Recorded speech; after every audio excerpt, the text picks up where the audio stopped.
जय बाबा बोले केदारनाथ की I love you ya অলপমান বাবাই চাৱা নাই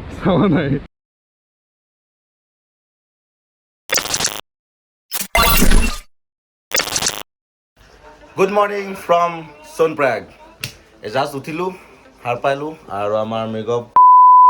মুখ ধুইছে হাগামুটা কৰি আহিছে এটা মুখ ধুইছে বাকি আমাৰ নৱবাই শুই আছে উঠা নাই এতিয়ালৈকে লাজুকিলতা কি হ'ল মুখখন ঢাকি লৈছে যে বাকি এতিয়া যাব লাগে বাহিৰত পুৰা বৰষুণ দি আছে কিন্তু চাওঁ কি হয় এতিয়া বাজিল এতিয়া 6:30 বাজিলে অলৰেডি লেট চলি আছোঁ আমি আৰু সোনকালে গা পা ধোৱা আৰু ওলাওঁ আৰু এতিয়া কেদাৰ বাবালৈকে আৰু বাহিৰটো চাওকচোন কেনেকুৱা কৰিছে মই দেখাই দি আছোঁ কি বৰষুণ বাৰিছ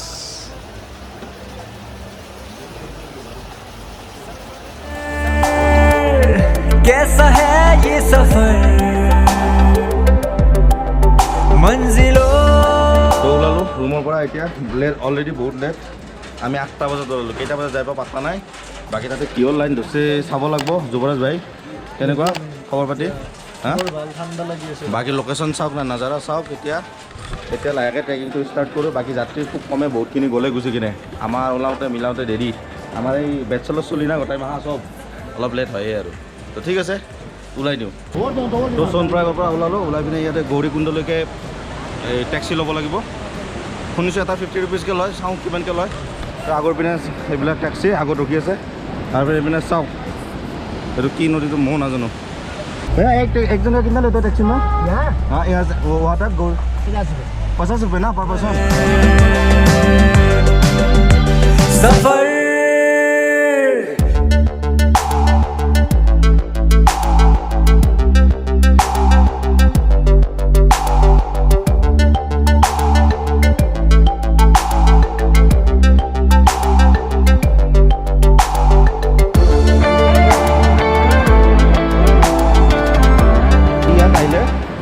যদি পাৰে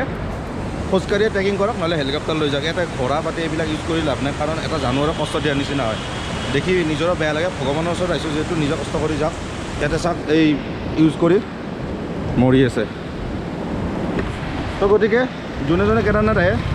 অলপ নিজে প্ৰেক্টিছ কৰক নিজে যদি উঠি যাব পাৰে উঠি যাওক আৰু যদি নোৱাৰে হেলিকপ্টাৰত উঠি যাওক এইবিলাক জানুৱাৰ লৈ কিনে কোনো লাভ নাই ভগৱানৰ ওচৰ পাব লাগিলে নিজে অলপ কষ্ট কৰিব লাগিব কিতনা এক কা 50 এইডাল লৈ ল'লোঁ ফাইনেলি যাত্ৰা ষ্টাৰ্ট আমি এইকেইটাই বাচিলোঁ বাকী সেইকেইটা ওপৰত গুচি গ'ল তো এতিয়া যাত্ৰা ষ্টাৰ্ট हर घड़ी हर पहर এনেকুৱা লাগিছে মানুহতকৈ বেছি ঘোঁৰাৰ সংখ্যা বেছি গোটেই ৰাস্তাটো এনেকৈ ঘোঁৰা গোটেই ৰাস্তা আৰু পূৰা ধ্যান আগপিনেও ধ্যান দিব লাগিব পিছপিনেও দিব লাগিব পিছপিনৰ পৰাও আহি খুনা মাৰিব আগপিনৰ পৰাই খুনা মাৰিব তো গতিকে বহুত কেয়াৰফুলি যাব লাগিব ইয়াতে বেছি প্ৰব্লেম মানুহৰ কাৰণে নহয় ঘৰৰ কাৰণে বেছি প্ৰব্লেম হয় হয়নে মেঘাও একদম শান্তিত তাৰমানে এটা শান্তিত যাই থাকিব নোৱাৰি ঘৰৰ খুনা মানে ইমান কেয়াৰফুল থাকিব লাগিব আৰু ঘোঁৰা ৰাস্তা বেলেগ হ'লে আৰু মানুহ ৰাস্তা বেলেগ হ'লে তেতিয়া চব ঠিক হ'লে জীৱনৰ প্ৰথমটো ট্ৰেক মানে ইমান লাম্বা ট্ৰেক আৰু প্ৰথমটো আৰু তাৰ সেইটো হ'ল কেদাৰনাথত সপোনৰ ট্ৰেক এটা আছিলে আজি পূৰণ হ'ব গৈ আছে বহুত ভাল লাগি আছে ভাগৰ লাগিছে যদিও ফিল কৰা নাই ৱেডাৰটো ধুনীয়া ঠাণ্ডা চাৰিআলি মন্দাকিনী নদী বৈ আছে আগত নব পিছত মই আৰু মোৰ পিছত মেঘক বাকীবিলাক ওপৰত সঁচাই ধুনীয়া এটা অনুভূতি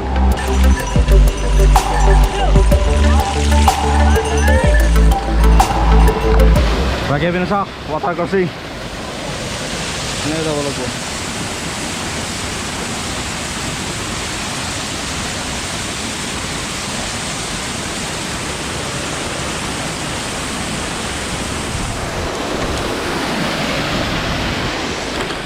পাৰ কৰিলোঁ এতিয়া চিধা কেদাৰ হ'ব লাগে 40 টকা পাবলা সেইকাৰণে তলৰ পৰা যিফালে লৈ আহিব ইয়াতে ডাবুল আৰু নেমু পানী বনাব দিছোঁ 30 টকা পাৰ গ্লাছ নেমু পানী খাওঁ তো চাওক ৰাস্তাৰ মাজতে এইবিলাক নিজৰা ইয়াৰ মাজে মাজে আমি গৈ আছোঁ ওপৰত সঁচাকৈ মন্ত্ৰমুগ্ধ হৈ যাব লাগিব ইমান ধুনীয়াকৈ সজাইছে প্ৰকৃতিয়ে জয় বলে হৰ হৰ মহাদেৱ বম বম বলে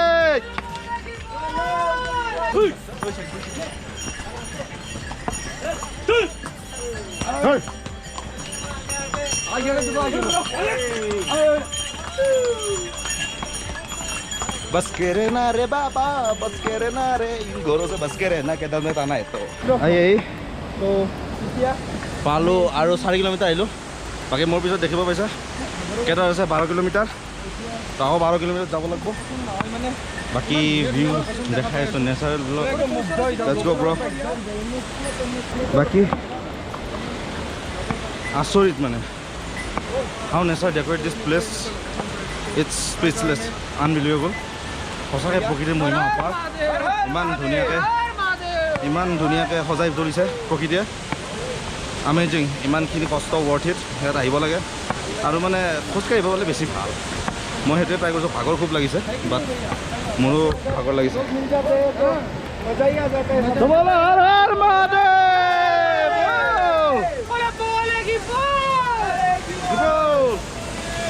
বম বম বলে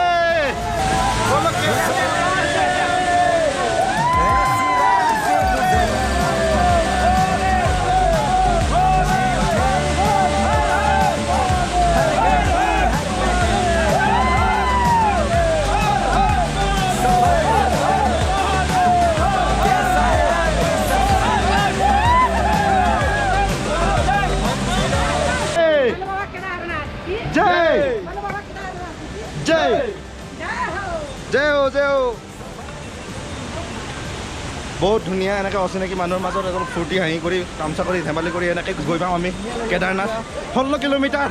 বাট এনেকৈ যাব লাগিব এনেকুৱা জছত গুচি যাব লাগিব হৰ হৰ মহাদেৱ 9 কিলোমিটাৰ খোজকাঢ়ি আহিলোঁ ধেমালি নেকি পাহাৰত 9 কিলোমিটাৰ দখলা পাহাৰত যাব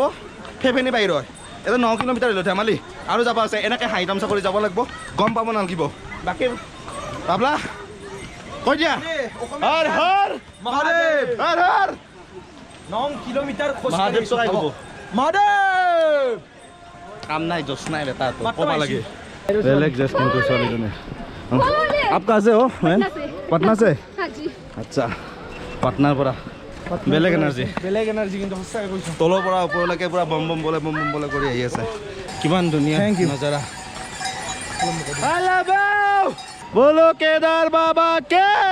জয় बोलो डमरू बाबा के জয় बम बम बोले मस्ती में डोले बम बम बोले मस्ती में डोले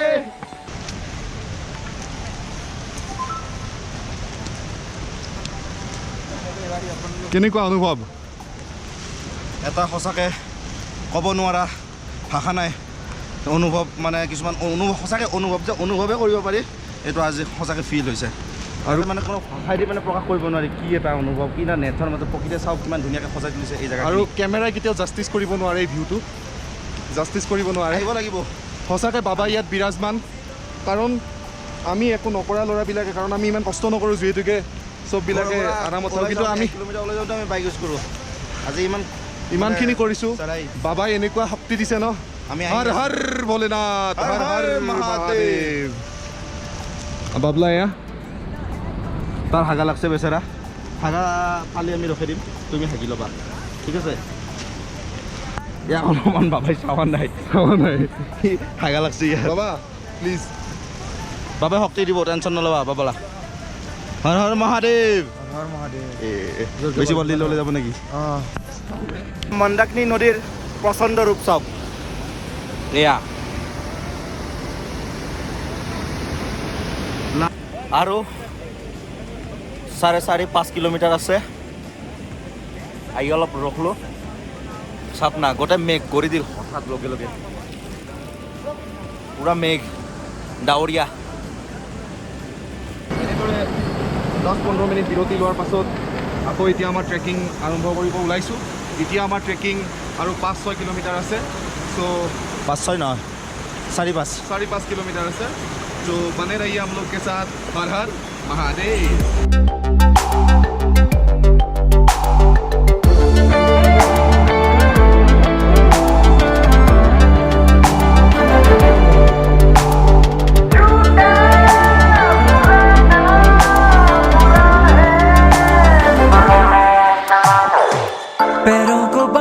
নাজানো মন্দিৰ গৈ পিনে তাতে গ্লেচিয়াৰ পৰি আছে কি নাই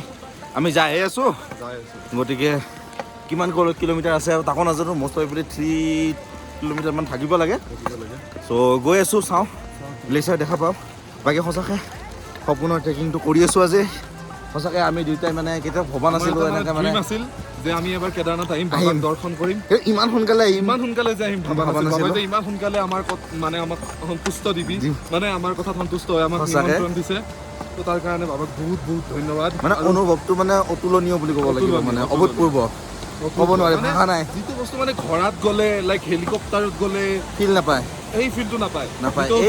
এই নেচাৰ চাপ না এই নেচাৰ চাপ না অকণমান কষ্ট হ'ব ঠিকে আছে কষ্ট হ'ব সেই কষ্টটোৰ 100% মানে পেচা উচুল পাব চ' যাই থাকোঁ নেচাৰৰ মাজে মাজে প্ৰকৃতিৰ মাজে মাজে প্ৰকৃতিৰ আনন্দ লৈ গৈ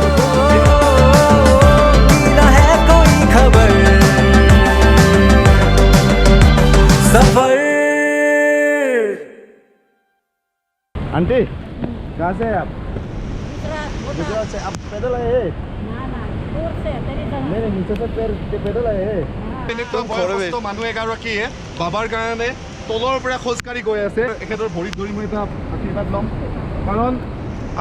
আচৰিত এটা এনাৰ্জি জিগৰি দোস্ত সাথ মে হো और मंजिल केदारनाथ हो वाह, तो वाह। मजा दुगना हो जाता है बाकी নব আজি কেইটামানত পাম বুলি তুমি আশা কৰা 6টাত পাই যাব লাগে মষ্ট প্ৰবেবলি 6টাত পাই যাম হৰ হৰ মহাদেৱ হৰ হৰ মহাদেৱ আৰু আমি এতিয়াও গৈয়ে পোৱা নাই এতিয়া বাজিল 6:30 বাজিল ট্ৰেকিং কৰি আছোঁ সেই পুৱাৰ পৰা আৰু এতিয়া মানে অক্সিজেন লেভেলো কম হৈ গৈছে চ' পৰা নাই পূৰা চাৰ্জ ফুলি আছে মানে আৰু আমি মানে শ্বৰ্টকাট লৈ আছোঁ চিধা সেইটো ৰাস্তাৰে যোৱা নাই তো শ্বৰ্টকাট লৈ আছোঁ চাওক ক'ৰ মাজে মাজে গৈ আছোঁ চাওক এবাৰ কিটো ৰাস্তাৰ মাজেৰে গৈ আছোঁ তো এনেকৈ আমাৰ ট্ৰেকিং চলি আছে হৰ হৰ মহাদেৱ আমি আহি থাকোঁতে তাক লগ পালোঁ চাওক আমাৰ অসমৰে সন্তান মালিগাঁৱৰ তেওঁকো লগ পালোঁ একেলগে এটা ট্ৰিপত গৈ একেলগে আহি আছোঁ ওপৰত লাষ্ট মমেণ্টত তেওঁক লগ পালোঁ একেলগে গৈ আছোঁ যাত্ৰাটোলৈকে যাত্ৰাটো একেলগে কৰিম চিয়'ৰ আমি একেলগতে কৰিম এই ভাইটিৰ লগত আৰু ভাল অন্তৰৰ পৰা গৈ আছোঁ হৰ হৰ মহাদেৱ জয় বাবা বোলে কেদাৰনাথ কি গৈ আছোঁ ভাগৰুৱা তথাপি হাৰ মানা নাই গৈ আছে বাবাৰ দৰ্শন কৰিবলৈ বাবাৰ আশীৰ্বাদ ল'বলৈকে হাৰ নামানো গৈয়ে থাকিম ৰাতি 9টা বাজক কেছ নাই তো বলো কেদাৰনাথ কি আৰু যিমানে গৈ আছোঁ সিমানে বুকুৰ ধপধপনি বাঢ়ি গৈ আছে আছে কেতিয়া বাবাক দেখা পাওঁ বাবা হৰ হৰ মহাদেৱ बोलो डमरू वाले बाबा की जय बोलो बोलो केदार बाबा की जय बोलो नीलकंठ की কি জেগাত আহিয়ে আছোঁ গৈয়ে পোৱা নাই 7টামান বাজিল চিনি নহ'ব তথাপি গৈ আছোঁ যিখিনি চিনি পায় ৰাইজে এডজাষ্ট কৰি ল'ব আৰু উফ কেদাৰনাথ ইমান সহজ নহয় हर हर बोले কণ কণ মে বলে এই কেদাৰ মন্দিৰৰ খুব ওচৰতে এতিয়া বাজিল 9টা বাজিল কাৰেক্ট আৰু ইয়াতে মানে এণ্ট্ৰি কৰিবৰ কাৰণে ৰেজিষ্ট্ৰেশ্যন কৰিবলৈ অনলাইনত ৰেজিষ্টাৰ কৰিব পাৰে আমি অনলাইন ৰেজিষ্টাৰ কৰা নাই গতিকে ইয়াতে কৰিব অফলাইন অফলাইন ৰেজিষ্ট্ৰেশ্যন ইয়াতে কৰিব আৰু পাৰিলে অনলাইনে কৰি লৈ আহিব তো কৰি লওঁ পইচা লয় নে নলয় মই সেইটো নাজানো মই কৈ আছোঁ আপডেট কৰি তো ৰেজিষ্ট্ৰেশ্যন কৰি আমি চাওঁ নব দেখাই দিয়ে এইকেইটা শ্লিপ ল'লোঁ তো এইকেইটা দিলে তো ইয়াতে আহি মানে ৰেজিষ্ট্ৰেশ্যন কৰি ল'ব লাগিব কৰি লৈ কিনেহে এইপিনে এণ্ট্ৰি ফাইনেলি 10টা বজাত ৰুম আহি পালোঁ এতিয়া আৰু দেৰি নকৰোঁ আপোনালোক কালি লগ পাইছোঁ কেদাৰনাথ দৰ্শন কালি হ'ম তো এতিয়া গুড নাইট হোটেলত আহি ফ্ৰেছ হৈ শুই গ'লোঁ তো গুড নাইট